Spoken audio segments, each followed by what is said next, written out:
This is my new go-to for doing remote play, or even just playing games in general on my phone. Well worth it if you're looking to take your mobile gaming a bit more seriously. Razer has done a good job at updating its popular gaming controller.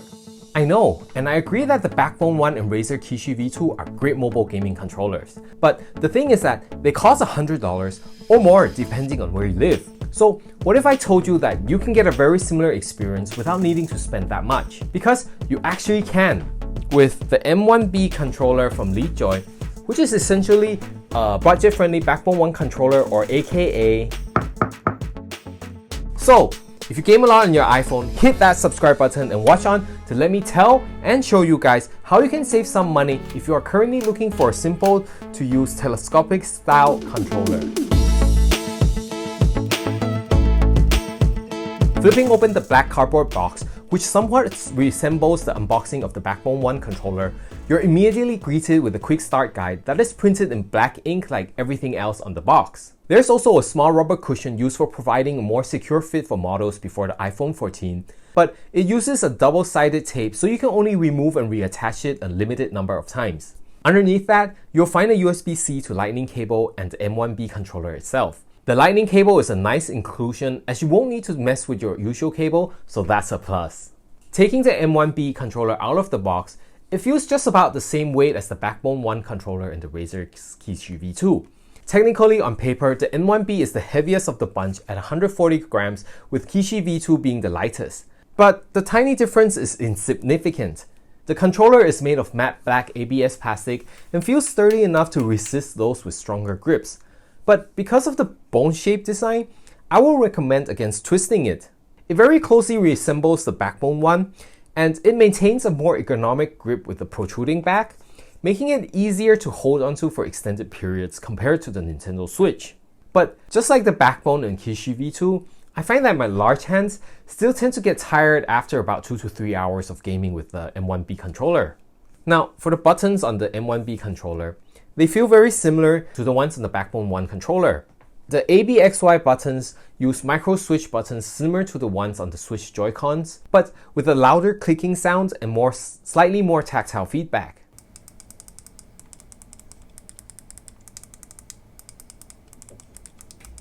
The analog sticks also feel identical to the Switch Joy-Cons and the Backbone 1, with slightly less range of movement compared to full-size controllers.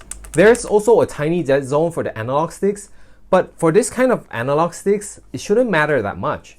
As for the shoulder buttons, they are also identical to the ones on the Backbone 1 with L2 and R2 using Hall effect sensors. The only difference here on the M1B controller is the D-pad, which uses dome switches instead of a soft membrane like the Kishi V2 and the Backbone 1. Now, as for how this clips onto your phone, in case you haven't seen the Backbone 1 or Razer Kishi in action yet, you simply slide open the M1B controller, insert the top end of your phone in first, then penetrate the Lightning port. The connector doesn't bend like on GameSir controllers, so you have to be careful not to break them. And also because of the way the controller is designed to hold onto your phone using these plastic parts, you will need to remove your phone's case in order for it to fit.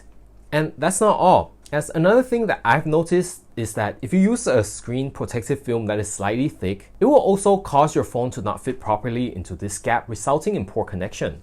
I mean, it would have been nicer if there was a couple more millimeters of wiggle room, or if LeadJoy would use the removable rubber brackets instead. Because if the next generation of iPhones is thicker, then you will not be able to use this controller anymore. But other than that, using the M1B controller for mobile gaming was overall a super simple plug-and-play experience, minus having to remove the phone's case every time. It just works with everything with controller support that I tried it on without needing me to do anything. During the past 2 weeks, I've played Call of Duty Mobile, Genshin Impact, Diablo Immortal, Apex Legends, Apple Arcade games, and a ton of other games.